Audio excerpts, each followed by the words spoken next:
The train howled on through the night. Bond sat and watched the hurrying moonlit landscape and concentrated on keeping awake. Everything conspired to make him sleep. The hasty gallop of the wheels, the hypnotic swoop of the silver telegraph wires, the occasional melancholy reassuring moan of the steam whistle clearing their way, the drowsy metallic clatter of the couplings at each end of the corridor, the lullaby creak of the woodwork in the little room.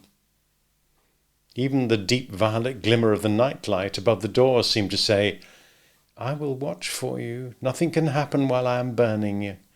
Close your eyes and sleep, sleep." The girl's head was warm and heavy on his lap. There was so obviously just room for him to slip under the single sheet and fit close up against her. The front of his thighs against the backs of hers, his head in the spread curtain of her hair on the pillow. Bond screwed up his eyes and opened them again. He cautiously lifted his wrist. 4 o'clock. Only one more hour to the Turkish frontier. Perhaps he'd be able to sleep during the day. He'd give her the gun and wedge the doors again, and she could watch. He looked down at the beautiful sleeping profile. How innocent she looked. This girl from the Russian Secret Service, the lashes fringing the soft swell of the cheek, the lips parted and unaware, the long strand of hair that had strayed untidily across her forehead and that he wanted to brush back neatly to join the rest. The steady, slow throb of the pulse in the offered neck. He felt a surge of tenderness and the impulse to gather her up in his arms and strain her tight against him.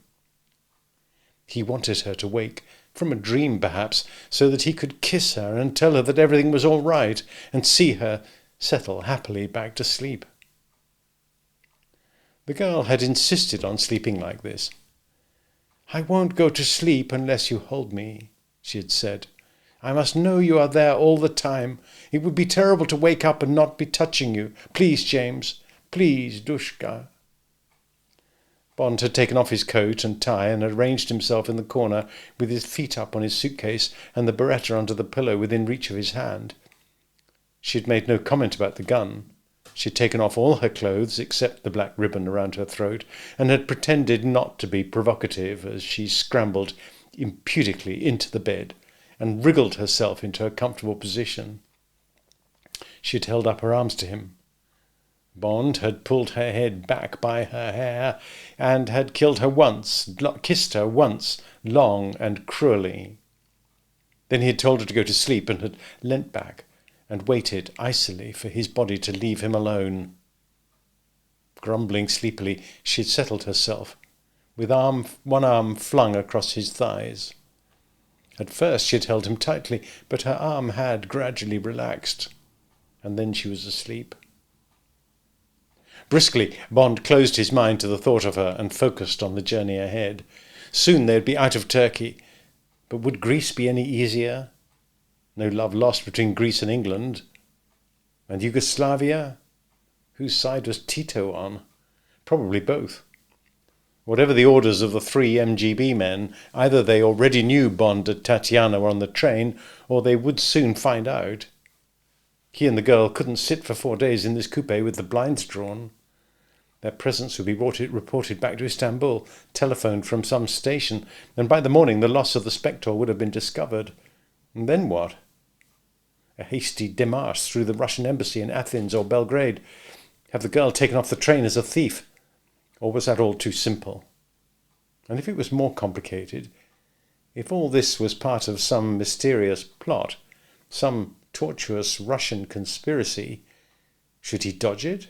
Should he and the girl leave the train at a wayside station on the wrong side of the track and hire a car and somehow get a plane to London? Outside, the luminous dawn had begun to edge the racing trees and rocks with blue. Bond looked at his watch. 5 o'clock. They'd soon be at Uzun Kopru. What was going on down the train behind him? What had Kerim achieved?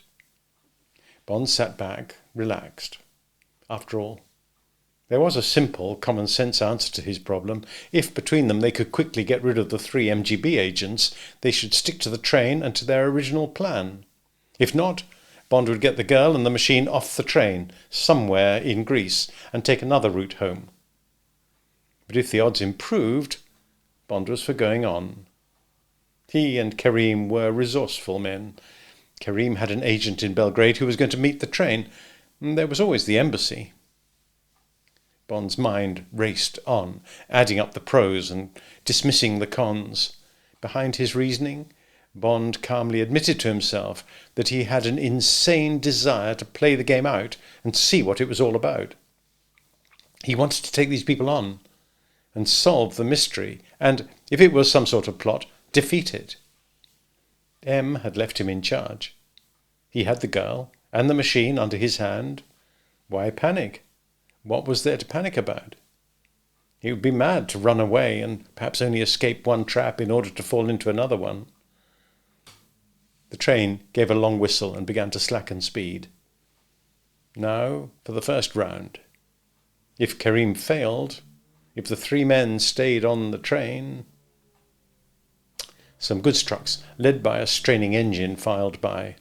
The silhouette of sheds showed briefly. With a jolt and a screech of couplings, the Orient Express took the points and swerved away from the through line.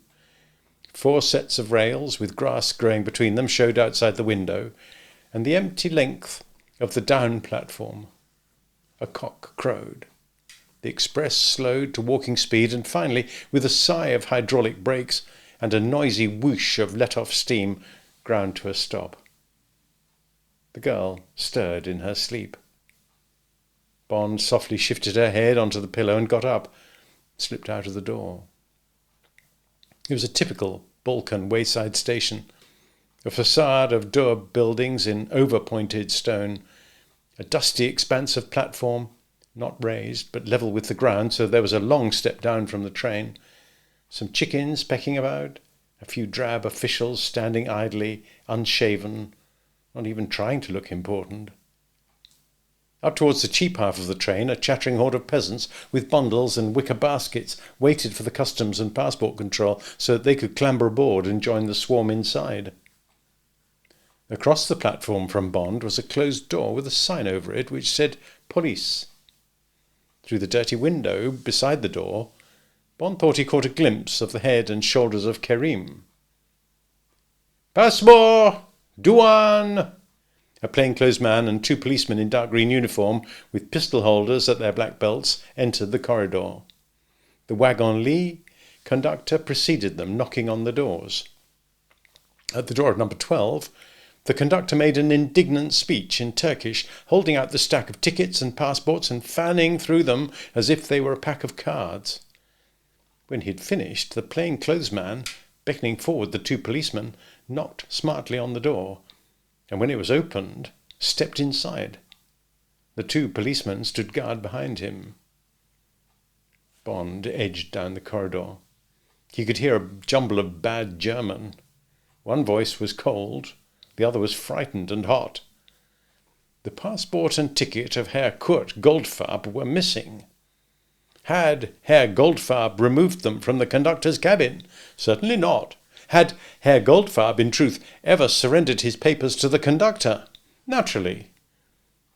Then the matter was unfortunate. An inquiry would have to be held. No doubt the German legation in Istanbul would put the matter right. Bond smiled at this suggestion. Meanwhile, it was regretted that Herr Goldfarb could not continue his journey. No doubt he'd be able to proceed tomorrow. Herr Goldfarb would get dressed. His luggage would be transported to the waiting room. The MGB man who erupted into the corridor was the dark, Caucasian-type man, the junior of the visitors. His sallow face was grey with fear. His hair was awry, and he was dressed only in the bottom half of his pyjamas, but there was nothing comical about his desperate flurry down the corridor. He brushed past Bond.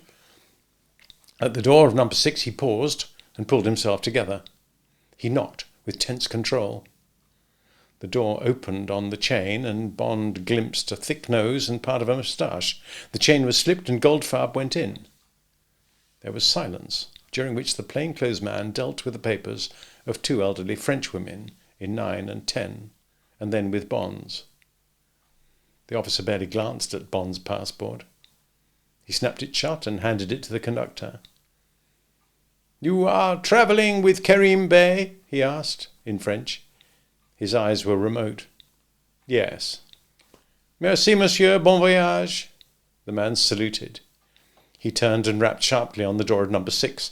The door opened and he went in. 5 minutes later, the door was flung back. The plain-clothes man, now erect with authority, beckoned forward the policeman. He spoke to them harshly in Turkish. He turned back to the coupe. "Consider yourself under arrest, mein Herr. Attempted bribery of officials is a grave crime in Turkey." There was angry clamour in Goldfarb's bad German. It was cut short by one hard sentence in Russian. A different Goldfarb. A Goldfarb with madman's eyes emerged and walked blindly down the corridor and went into number 12. A policeman stood outside the door and waited. "And your papers, mein Herr? Please step forward. I must verify this photograph." The plain-clothes man held the green-backed German passport up to the light. "Forward, please." Reluctantly, his heavy face pale with anger, the MGB man, who called himself Benz, stepped out into the corridor in a brilliant blue silk dressing gown. The hard brown eyes looked straight into Bond's, ignoring him. The plain-clothes man slapped the passport shut and handed it to the conductor. "Your papers are in order, mein Herr, and now, if you please, the baggage." He went in, followed by the second policeman. The MGB man turned his blue back on Bond and watched the search. Bond noticed the bulge under the left arm of the dressing gown and the ridge of a belt around the waist.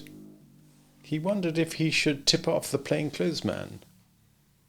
He decided it would be better to keep quiet. He might be hauled in as a witness. The search was over. The plain-clothes man saluted coldly and moved on down the corridor. The MGB man went back into number 6 and slammed the door behind him. Pity, thought Bond. One had got away. Bond turned back to the window. A bulky man, wearing a grey Homburg with an angry boil on the back of his neck, was being escorted through the door marked police. Down the corridor a door slammed. Goldfarb, escorted by the policeman, stepped down off the train. With bent head, he walked across the dusty platform and disappeared through the same door. The engine whistled, a new kind of whistle, the brave, shrill blast of a Greek engine driver. The door of the wagon-lit carriage clanged shut. The plain-clothes man and the second policeman appeared, walking over to the station. The guard at the back of the train looked at his watch and held out his flag. There was a jerk and a diminishing crescendo of explosive puffs from the engine, and the front section of the Orient Express began to move.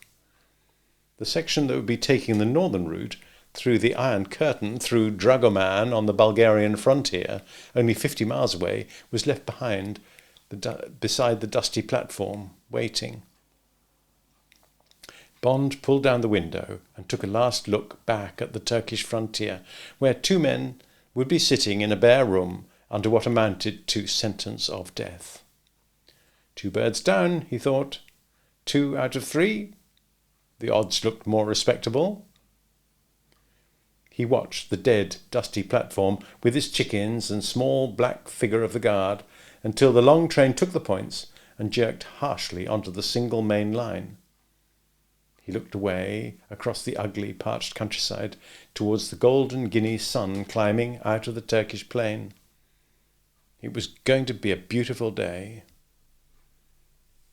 Bond drew his head in out of the cool, sweet morning air. He pulled up the window with a bang. He had made up his mind. He'd stay on the train and see the thing through.